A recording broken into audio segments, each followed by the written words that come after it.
మరి ఈ కోరాహు కుమారుడు ఆయన దేవుణ్ణి మరి ఎంతగా ప్రేమిస్తూ ఉన్నాడు, ఆ దాన్ని గురించి ఆయన హృదయములో ఉప్పొంగిన ఒక గీతము కనబడుతూ ఉంది. ఆయన అంటున్నాడు, ఒక దివ్యమైన సంగతితో నా హృదయము బహుగా ఉప్పొంగుతున్నది, నా హృదయము ఉప్పొంగుతున్నది అంటున్నాడు. మరి దేని గురించి ఉప్పొంగుతున్నది ఆయన హృదయం అంటే, మరి నేను రాజును గూర్చి రచించిన దానిని పలికెదను. మరి తన రాజును గురించి ఆయన హృదయము ఉప్పొంగుతా ఉన్నది. ఎవరి రాజు అంటే, మరి ఆయన నరుల కంటే అతి సుందరుడు.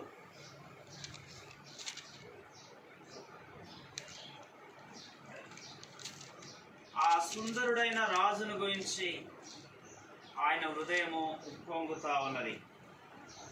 ప్రియమైన వారలారా, రక్షించబడ్డ తర్వాత నా యొక్క జీవితంలో దేవుని ప్రేమ మనలో నింపబడుతూ ఉన్నప్పుడు, మనము కూడా దేవుణ్ణి ప్రేమిస్తూ ఉన్నప్పుడు మాత్రమే మనము దేవుణ్ణి ఆరాధించగలం, మన ఆత్మీయ యాత్రలో ముందుకు సాగగలం. మనము నిజముగా దేవుణ్ణి ఎరగకపోవడం అంటే ఆయన్ను అనుభవించకపోతే మనము దేవుణ్ణి ఆరాధించలేం. అదే సమయంలో మనము ఈ జీవితంలో, క్రైస్తవ జీవితము లేకపోతే విశ్వాస జీవితంలో మనము కొనసాగలే. ఎందుకంటే యేసుక్రీస్తు ప్రభును అంగీకరించిన మనల్ని లోకము తక్కువగా చూస్తుంది. అంతేకాదు, మరి ఆ విషయాలన్నీ నేను మాటికి చెప్పను. కానీ ఇక్కడ మనకు మరి లోకంలో సౌఖ్యముగా ఉండదు. అయితే మనము నిజముగా ప్రభువును ప్రేమించినట్లయితే ఈ లోకంలో ఉండే సంగతులన్నిటినీ మనము ఏమైనప్పటికీ మనం ప్రభునందు ఆనందించగలం. ఎప్పుడు అంటే, మనము ప్రభువును అనుభవించినప్పుడు మాత్రమే ఇది సాధ్యం. ప్రభువును అనుభవించడం అంటే మన అనుదిన జీవితంలో మనం వెళ్తున్న మార్గాలలో ప్రభు యొక్క ఆదరణ మనం అనుభవిస్తున్నప్పుడు, ప్రభు యొక్క ఆలోచన లేకపోతే మన జీవితంలో ప్రభు మనకు ఆలోచనకర్తగా ఉండి నడిపిస్తూ ఉన్నప్పుడు, అంతేకాదు ప్రభువు మన జీవితంలో వచ్చే ప్రతి విధమైన దాన్ని జయించేదానికి సహాయం చేస్తూ ఉన్నప్పుడు, అదే మనం ప్రభుని అనుభవించడం అంటే. కాబట్టి మనం ఆరాధించడానికి వచ్చిన దేవుడు ఆయన అదృశ్యుడుగా ఉన్నప్పటికీ ఆయన సజీవుడు, ఆయన మాట్లాడే దేవుడు. ఏ మానవుడు కూడా మనకు సమీపంగా ఉండనంత సమీపంగా ఆయన ఉండేవాడు. యోహాను సువార్త 2వ అధ్యాయంలో రాయబడ్డది, అయితే యేసు అందరినీ ఎరిగినవాడు గనుక ఆయన తన్ను వారి వశము చేసుకొనలేదు. ఆయన మనుష్యుని ఆంతర్యమును ఎరిగినవాడు. యేసుక్రీస్తు ప్రభు మనుష్యుని ఆంతర్యమును ఎరిగినవాడు. అందుకే ఈ భూమి మీద ఉన్నప్పుడు లోకమంతా ద్వేషించిన వారైనప్పటికీ కొద్దిమందిని యేసుక్రీస్తు ప్రభు చేరదీసినాడు.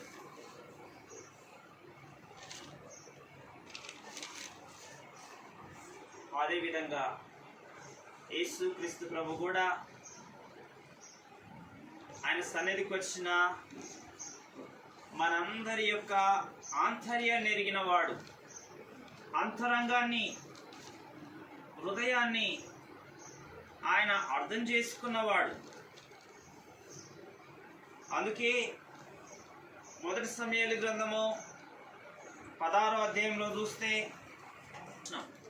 అయితే యెహోవా సమూయేలుతో ఇలాగ సెలవిచ్చెను, అతని రూపమును అతని ఎత్తును లక్ష్య పెట్టకుము.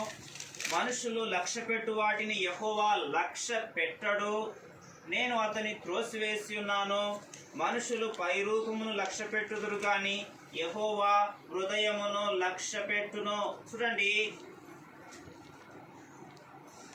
ఆయన హృదయాన్ని లక్ష్య పెట్టేవాడు. మనుషులు లక్ష్య పెట్టు వాటిని ఆయన యెహోవా లక్ష్య పెట్టాడు. మనుషులు దేన్ని లక్ష్య పెడతారు? దేన్ని లక్ష్య పెడతారు మనుషులు? చూడండి, మీకు అవన్నీ నేను చెప్పాల్సిన అవసరం లేదు. మనుషులు ఎట్లాంటి వాళ్ళ మీద దృష్టి పెడతారు?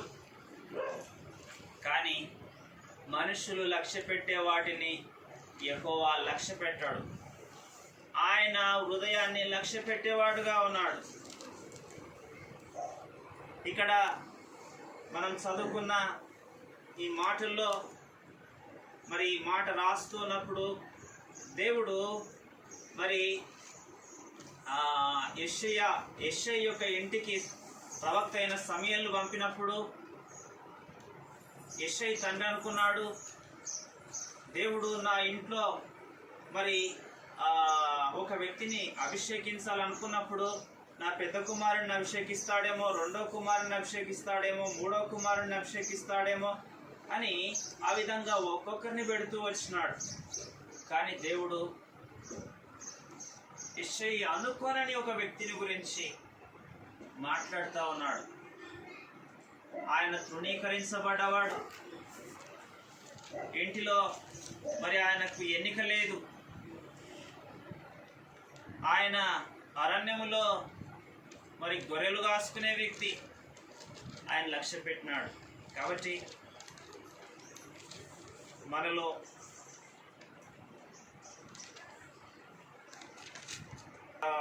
గమనిస్తే దేవుడు లక్ష్య పెట్టేదానికి మనలో ఏముంది?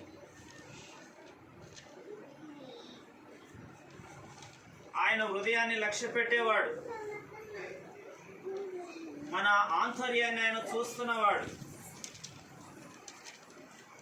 ఆయనను ప్రేమించే వారిని ఆయన ఎరిగినవాడు.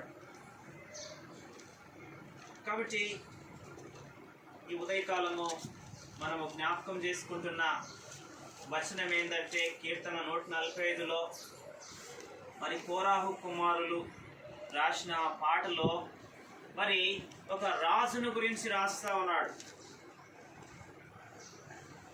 ఆయన ఒక రాజును గురించి రాస్తా ఉన్నాడు. ఆ రాజు నరులందరికంటే అతి సుందరుడు. అతి సుందరుడు అంటే ఇంతకుముందే నేను జ్ఞాపకం చేసిన, మనుషులు లక్ష్య పెట్టినట్లు పై రూపాన్ని చూసి ఆయన అతి సుందరుడు అనేవాడు కాదు. కాబట్టి ఉదయకాలము నిజంగా ఈ రాజును మనం ఎరిగి ఉన్నామా? ఈ రాజు యొక్క సౌందర్యాన్ని మనం చూసి ఉన్నామా? అయితే మనం కూడా ఆయన ఆరాధిస్తాం. ఏంటి ఆయనలో ఉన్న సౌందర్యము? ఎన్నో విషయాలు ఉన్నాయి. ఇక్కడ ఒక మాట రాయబడ్డది, ఆయన పెదవుల మీద రసము పోయబడి ఉన్నది. ఆయన పెదవుల మీద దయారసము పోయబడి ఉన్నది.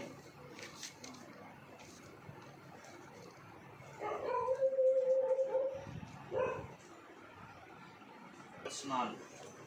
ఆ బంట్రోతులు ప్రధాన యాజకుల యొద్దకును పరిసయ్యుల యొద్దకును వచ్చినప్పుడు వారు, ఎందుకు మీరు ఆయనను తీసుకొని రాలేదని అడుగుగా, ఆ బంట్రోతులు, ఆ మనుష్యుడు మాట్లాడినట్లు ఎవడునో ఎన్నడునో మాట్లాడలేదనిది.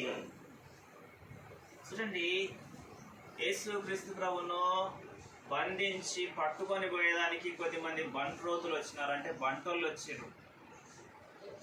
శాస్త్రులు పరిసయ్యులు వాళ్ళను ప్రధాన యాజకులు వాళ్ళను పంపినారు యేసు ప్రభును పట్టుకొని రమ్మని. అయితే వాళ్ళు వచ్చి తిరిగి మళ్ళా వాళ్ళ దగ్గరికి పోయినరు, ఎందుకు మీరు ఆయనను పట్టుకొని రాలేదు అంటే, ఆ మనుషుడు మాట్లాడినట్లు ఎవడునో ఎన్నడూనూ మాట్లాడలేదు. ఎవడు ఎన్నడూ ఆ రీతిగా మాట్లాడలేదు. యెరూషలేములో గొప్ప బోధకులు, మరి ఎంతో మంది గొప్పవారు ఉండి ఉండవచ్చు. అప్పటి వరకు గొప్ప గొప్ప ప్రసంగాలు చేసిన వారు ఉండవచ్చు, మనుషులందరినీ ఉర్రూతలూగించిన వారు ఉండవచ్చు. కానీ ఎవరు కూడా ఎన్నడూ కూడా యేసు ప్రభు మాట్లాడినట్టు మాట్లాడలేదంటే ఏంటి అర్థం? చూడండి, ఆయన మాటల్లో ఏముంది ఎక్కడంటే,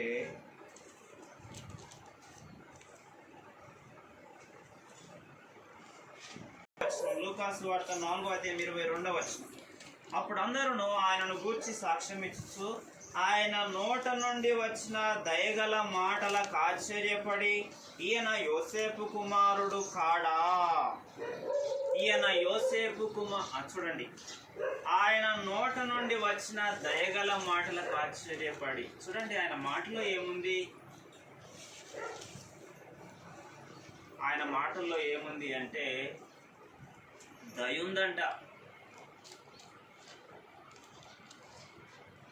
వాళ్ళు ఆశ్చర్యపడతా ఉన్నారు.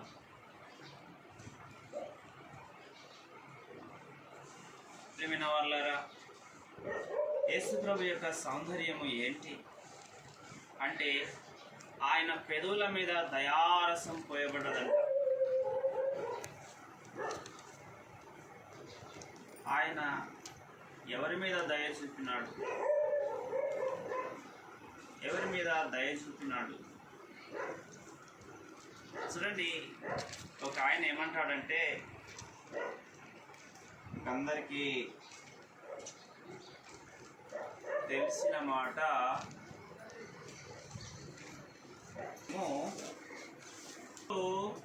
అతడు నమస్కరించి, చచ్చిన కుక్క వంటి వాడనైన నాయడల నీవు దయచూపుటకు నీ దాసుడనగు నేనెంతటి వాడను అని. ఇక్కడ చూడండి, ఒక వ్యక్తి, ఆయన పేరు మెఫీబోషతు.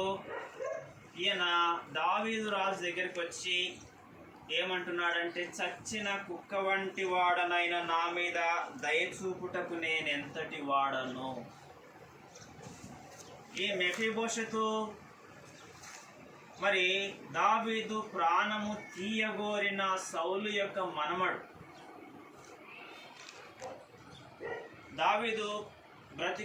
సౌలు బ్రతికున్నన్ని దినాలు కూడా దావీదును ఎక్కడ దొరికితే అక్కడ చంపాలని అనుకున్నాడు. దావీదు ఆయనను క్షమిస్తా కొలది సౌలు ఆయనను ఇంకా పగబట్టి చంపాలని అనుకున్నాడు. అట్లాంటి దావీదు సంతానములో దావీదు కుమారుడైన యోనాతాను యొక్క కుమారుడు, అంటే సౌలు కుమారుడైన యోనాతాను యొక్క కుమారుడు, అంటే సౌలు యొక్క మనమడు, దావీదును చంపాలని ప్రయత్నించిన సౌలు యొక్క మనమడు ఈ మెఫీబోషతు. ఈ మెఫీబోషతు యొక్క ప్రస్తుత పరిస్థితి చూస్తూ ఉంటే మరి ఎంతో నిరాశ, నిస్పృహ, ఒంటరితనముతో మరి ఉన్నాడు. అట్లాంటి వ్యక్తిని దావీదు చేరదీసి ఆయన భోజన బల్ల దగ్గర మరి కూర్చునబెట్టుకొని రాజకుమారుల్లో ఒకని వలె చేర్చుకున్నప్పుడు, అప్పుడు దావీదు అంటున్నాడు, మెఫీబోషతు అంటున్నాడు, చచ్చిన కుక్క వంటి వానినైన నా మీద దయచూపుటకు నేను ఎంతటి వాణ్ణి. చచ్చిన కుక్క అంటున్నాడు. ఎవరైనా ఒకప్పుడు రాజవంశానికి చెందిన వ్యక్తి అయినా, కానీ మరి సౌలు శత్రువుగా భావించిన ఇప్పుడు దావీదు రాజ్యంలో ఉన్నాడు. కాబట్టి అసలు చంపబడాల అంటే సౌలులాగా దావీదు కనుక చేస్తే దావీదు సౌలు యొక్క వంశస్థులందరినీ చంపాల. కానీ మరి ప్రాణశత్రువు యొక్క సంతానాన్ని దావీదు చేరదీసి తన భోజన బల్ల దగ్గర కూర్చునబెట్టుకుంటున్నాడు. అంటే ప్రేమ చూపుతా ఉన్నాడు, ఆయన మీద మరి దయ చూపుతా ఉన్నాడు. కారణం ఏంటంటే సౌలు దావీదుకు శత్రువు, కానీ సౌలు కుమారుడైన యోనాతాను దావీదుకు ప్రాణ స్నేహితుడు. ఆ ప్రాణ స్నేహితుని కుమారుడు మెఫీబోషెత్. ప్రియమైన వారలారా, ఈ సంగతి నేను ఎందుకు జ్ఞాపకం చేస్తున్నానంటే మీకు తెలియదని కాదు, కానీ ఒకటి ఏమిటంటే యేసుక్రీస్తు ప్రభు ఎవరు, ఆయన ఎంత గొప్పవాడు, ఆయన ఎంత అధికారం కలిగిన వాడు, ఎంత ఐశ్వర్యవంతుడు అనే సంగతి మనం గుర్తిస్తే ఆయన మనల్ని ప్రేమించడానికి, మన మీద దయ చూపేదానికి మనం ఎంతటి వారమని మనం ఆశ్చర్యపోతాం.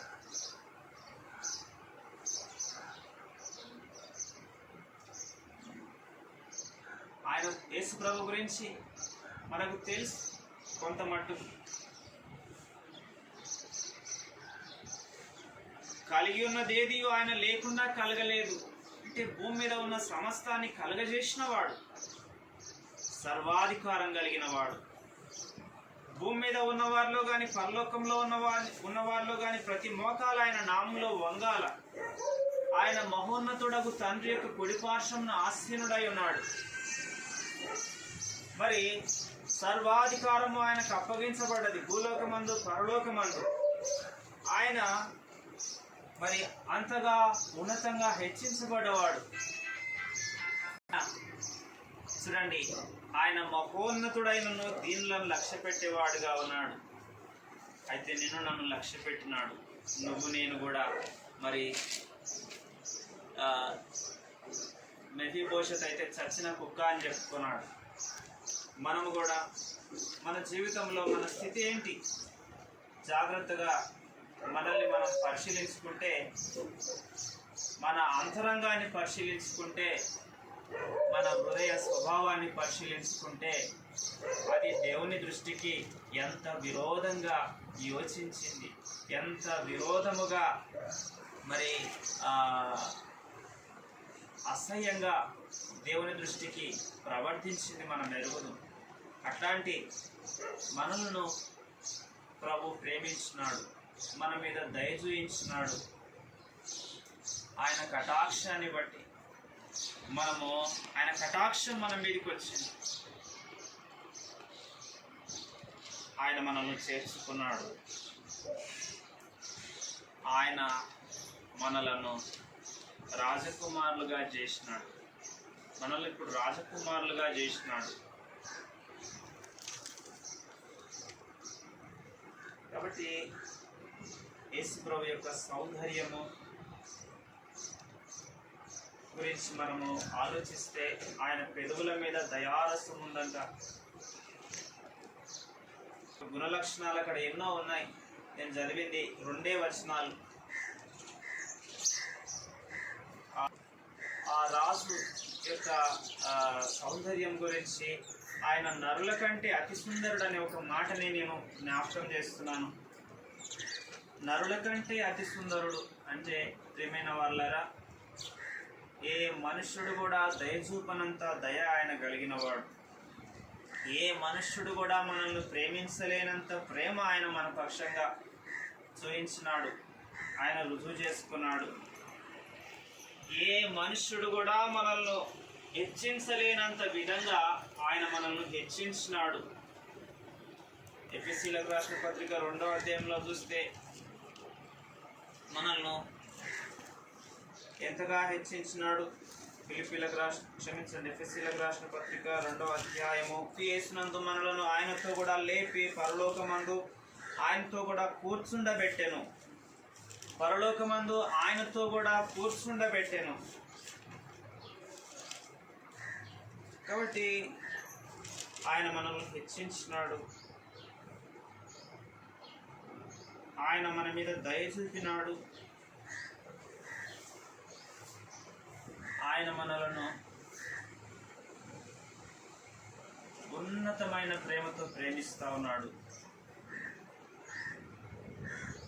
ఉన్నతమైన ప్రేమ అంటే నిజముగా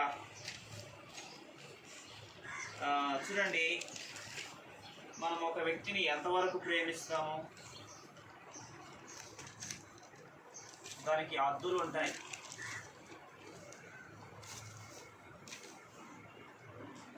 మీరు ఒకవేళ అనుకోవచ్చు, యేసు ప్రభు నన్ను ప్రేమించినాడా? అసలు లోకంలో చాలా మంది ఉన్నారు కదా రక్షించబడ్డ వాళ్ళు, వాళ్ళందరి కోసం ప్రాణం పెట్టిండు, అందుట్లో నేను కూడా ఒకని. కాదు కాదు కాదు, ఎంత మాత్రం కాదు. ఒక సత్యాన్ని నువ్వు తెలుసుకునాల, ఒక సత్యాన్ని నువ్వు వెరగాల. యేసు ప్రభు యొక్క ప్రత్యేకమైన ప్రేమ గురించి నువ్వు తెలుసుకోవాలా.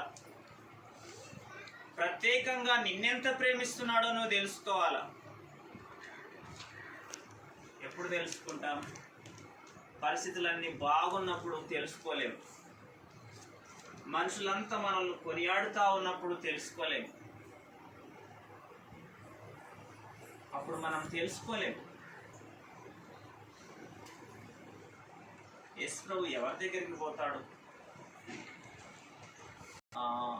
9వ అధ్యాయము 35వ వచనం. పరిసయ్యులు వారిని వెలివేసిరని యేసు విని వారిని కనుగొని, నీవు దేవుని కుమారుని యందు విశ్వాసం ఉంచుతున్నావా అనేను. ఇక్కడ పరిసయ్యులు వారిని వెలివేసిరని విని వారిని కనుగొని. యేసుక్రీస్తు ప్రభు ఎవరి దగ్గరికి పోయినాడంటే వెలివేసిన వాని దగ్గరికి పోయినాడు. ఎవరు వెలివేసిన వారంటే అప్పటి వరకు ఏ ప్రజల మధ్యలో ఉన్నాడో ఆ ప్రజలు, పరిసయ్యులు, యూదులు అని పిలువబడే వాళ్ళు. దాన్ని బట్టే ఎంతగానో నేను యూదుని అని అనుకున్నాడు. వాళ్ళొక దినాన వెలివేసినారు. అంతేకాదు, ఏమంటున్నారంటే 34వ వచనం, అందుకు వారు, నీవు కేవలం పాపివై పుట్టినావు. నువ్వు గుడ్డెడవై ఎందుకు పుట్టినావో తెలుసా? నువ్వు పాపివి, పుట్టుకతోనే నువ్వు పాపివి అంటున్నారు.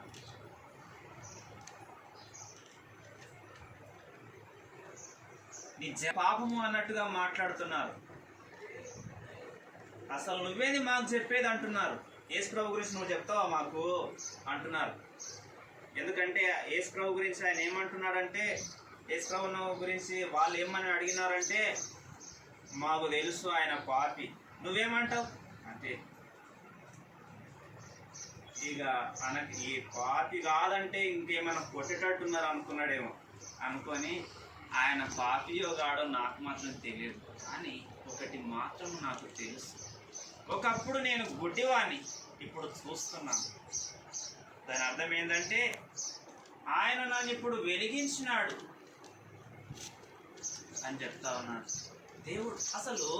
దేవుడు పాపులం అనేవి ఎట్లా వింటాడు?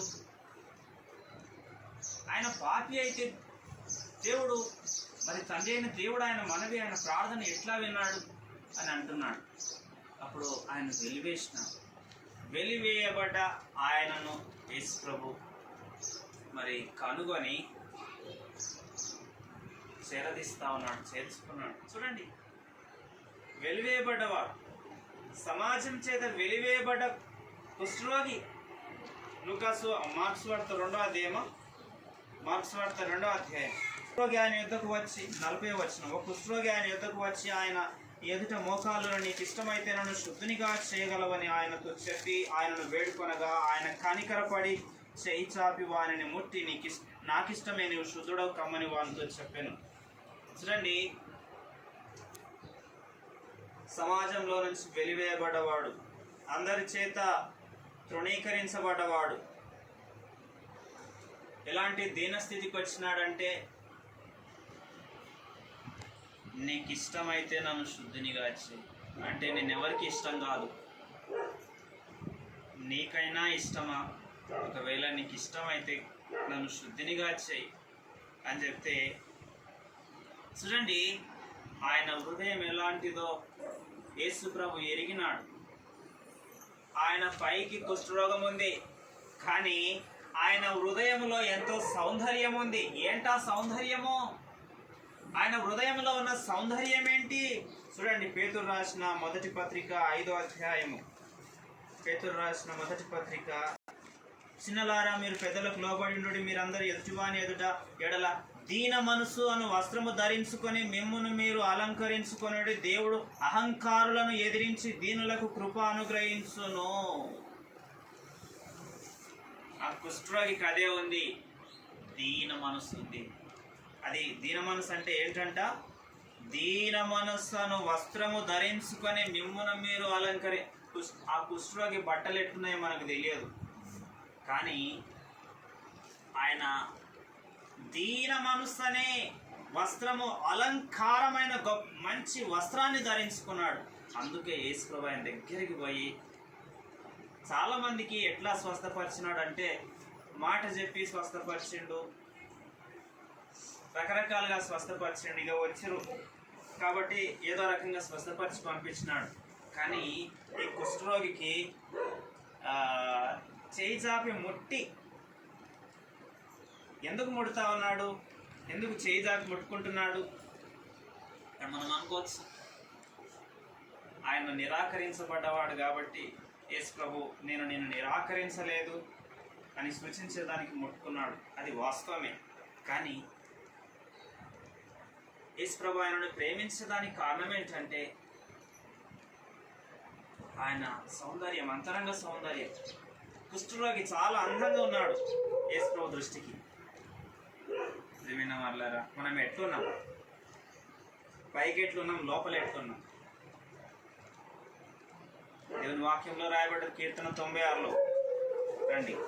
పరిశుద్ధ అలంకారములు ధరించుకొని యెహోవాకు నమస్కారము చేయుడి. ఆయన ఆరాధించడానికి వచ్చేటప్పుడు ఎట్లా రావాలంట?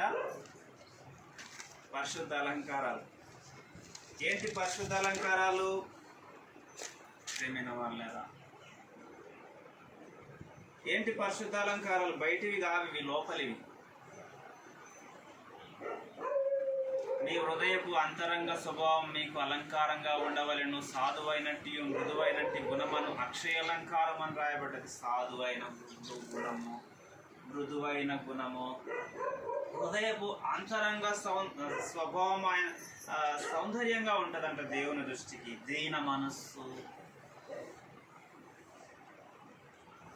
ఇవన్నీ కూడా దేవునికి సౌందర్యంగా ఉన్నాము. ఆ మాట చదువుకొని మనము ఆరాధనలోకి వెళ్తాం. కీర్తన 45. ఈ రాజు నీ ప్రభువు, అతడు నీ సౌందర్యమును కోరినవాడు, అతనికి నమస్కరించు.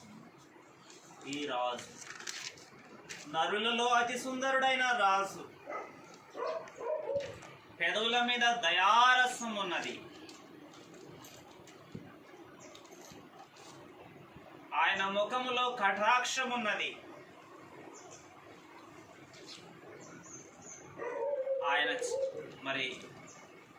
ఆయన ప్రేమగల చేతులు మనల్ని కౌగిలించుకున్నాయి. ఆ చేతులే పడిపోయిన మనల్ని పైకి లేవనెత్తినాయి. పేతురును లేపిన చేతులే ఎన్నోసార్లు కుంగిపోయిన మనల్ని పైకి ఎత్తినాయి. ఎన్నోసార్లు ఇక ఆత్మీయ జీవితంలో నడవలేని పరిస్థితుల్లో యెషయా గ్రంథము 43వ అధ్యాయంలో రాయబడ్డ ప్రకారం ఆయన మన కుడి చేతిని పట్టుకున్నాడు, మనల్ని ఏమన్నాడు చూడండి. ఆ చేతులు మనల్ని ఏం చేసినాయి? యెషయా గ్రంథం 43:1, 9, 10 వచనాలు. భూదిగంతంలో నుండి నేను పట్టుకొని దాని కొనల నుండి పిలుచుకొనిన వాడా, నీవు నా దాసుడవని నేను నిన్ను ఉపేక్షింపక ఏర్పరచుకొంటినని నేను నీతో చెప్పి ఉన్నాను. నీకు తోడై ఉన్నాను, భయపడకము, నేను నీకు తోడై ఉన్నాను, దిగుపడకము, నేను బలపడుతును, నీకు సహాయము చేయువాడను నేనే. ఇక్కడ ఒక చోట రాయబడ్డది, నీ కుడి చేతిని పట్టుకొని ఉన్నాను అనే మాట ఇక్కడ లేదన్నమాట. నీ దేవుడైన యెహోవానగు నేను, భయపడకము, నేను నీకు సహాయము చేసేదనని చెప్పుచు నీ కుడి చేతిని పట్టుకొని ఉన్నాను. చూడండి, ఎన్నోసార్లు మన ఆత్మీయ జీవితంలో ఎన్నో విషయాల్లో మనం బలహీనులుగా ఉన్నప్పుడు ఆయన మనం చేయబట్టుకొని బలపరిచినవాడు, రొట్టిల్లినప్పుడు లేవనెత్తినవాడు. అట్లాంటి హస్తము నీకు అనుభవంలో ఉందా?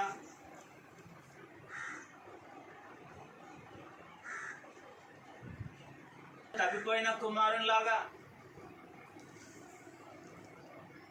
ఆయన నుంచి తొలగిపోయి తిరిగి వచ్చినప్పుడు తప్పిపోయిన కుమారుని తండ్రి ముద్దు పెట్టుకున్నట్టు ఆయన మనల్ని చేర్చుకున్నాడు.